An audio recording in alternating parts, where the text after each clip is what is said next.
Into the north window of my chamber glows the pole star with uncanny light. All through the long hellish hours of blackness it shines. And in the autumn of the year, when the winds from the north curse and whine, and the red-leaved trees of the swamp mutter things to one another in the small hours of the morning under the horned waned moon, I sit by the casement and watch that star. Down from the heights reels the glittering Cassiopeia as the hours wear on, while Charles Wayne lumbers from behind the vapor-soaked swamp trees that sway in the night wind. Just before dawn, Arcturus winks ruddily from above the cemetery of the low hillock, and Coma Berenices simmers wildly afar off in the mysterious east. But still the pole star leers down from the same place in the black vault, winking hideously like an insane watching eye which strives to convey some strange message, yet recalls nothing save that it once had a message to convey. Sometimes, when it is cloudy, I can sleep. Well do I remember the night of the great aurora, when over the swamp played the shocking coruscations of the demon light. After the beams came clouds, and then I slept. It was under the horned waning moon that I saw the city for the first time. Still and somnolent did it lie, on a strange plateau hollow betwixt strange peaks. Of ghastly marble were its walls, its towers, its columns, domes, and pavements. In the marble streets were marble pillars, the upper parts of which were carven into the images of grave, bearded men. The air was warm and stirred not, and overhead, scarce 10 degrees from the zenith, glowed that watching pole star. Long did I gaze on the city, but the day came not. When the red Aldebaran, which blinked low in the sky but never set, had crawled a quarter of the way over the horizon, I saw light and motion in the houses and the streets. Forms strangely robed, but at once noble and familiar, walked abroad, and under the horned waning moon men talked wisdom in a tongue which I understood, though it was unlike any language I'd ever known. And when the red Aldebaran had crawled more than halfway around the horizon, there were again darkness and silence. When I awaked, I was not as I had been. Upon my memory was graven the vision of the city, and within my soul had arisen another and vaguer recollection, of whose nature I was not then certain. Thereafter, on the cloudy nights when I could sleep, I saw the city often, sometimes under the horned waning moon, and sometimes under the hot yellow rays of a sun which did not set, but which wheeled low around the horizon. And on the clear nights the pole star leered as never before. Gradually I came to wonder what might be my place in that city on the strange plateau betwixt strange peaks. At first content to view the scene as an all-observant, uncorporeal presence, I now desired to define my relation to it, and to speak my mind amongst the grave men who conversed each day in the public squares. I said to myself, this is no dream. For by what means can I prove the greater reality of that other life in the house of stone and brick south of the sinister swamp, and the cemetery on the low hillock, where the pole star peers into my north window each night? One night, as I listened to the discourse in the large square containing many statues, I felt a change and perceived at last that I had a bodily form. Nor was I a stranger in the streets of Olajo, which lies on the plateau of the Sarkis, betwixt the peaks Noton and Cataphonic.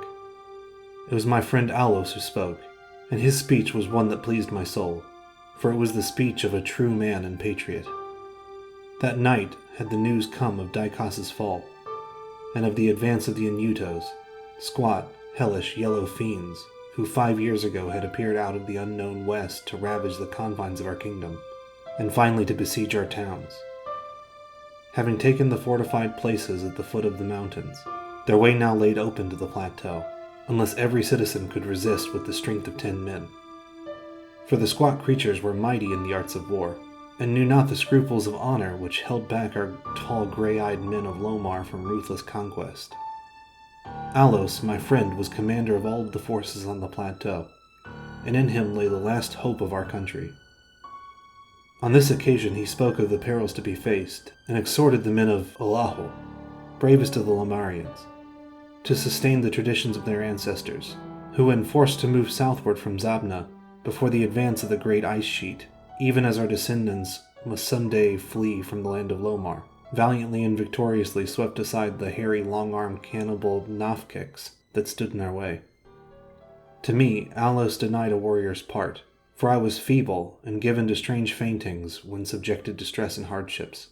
But my eyes were the keenest in the city, despite the long hours I gave each day to the study of the Noctic manuscripts, and the wisdom of the Zobnarian fathers. So my friend, desiring not to doom me to inaction, rewarded me with that duty which was second to nothing in importance.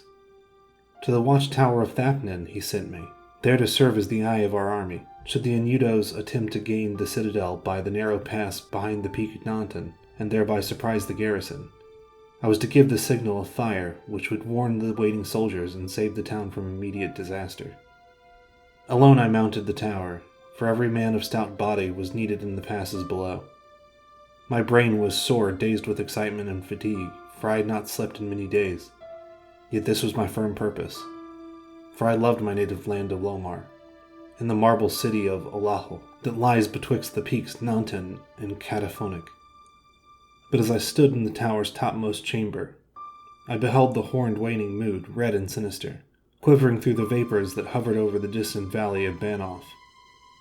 And through an opening in the roof glittered the pale pole star, fluttering as if alive, and leering like a fiend and tempter. Methought its spirit whispered evil counsel, soothing me to treacherous somnolence, with a damnable rhythmical purpose, which is repeated over and over.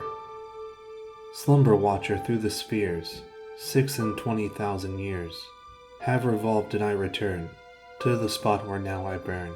Over stars anon shall rise, to the axes of the skies, stars that soothe and stars that bless, with sweet forgetfulness. Only when my round is o'er, shall the past disturb thy door. Vainly did I struggle with my drowsiness, seeking to connect these strange words with the lore of the skies which I had learned from the Noctic manuscripts. My head, heavy and reeling, drooped to my breast, and when next I looked up, it was in a dream, with the pole star grinning at me through the window from the horrible swayed trees of the dream swamp. And I'm still dreaming.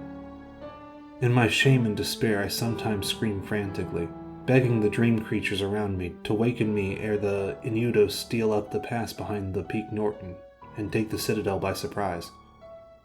But these creatures are demons, for they laugh at me and tell me I'm not dreaming. They mock me whilst I sleep, and whilst the squat yellow foe may be creeping silently upon us. I have failed in my duty and betrayed the marble city of Olaho.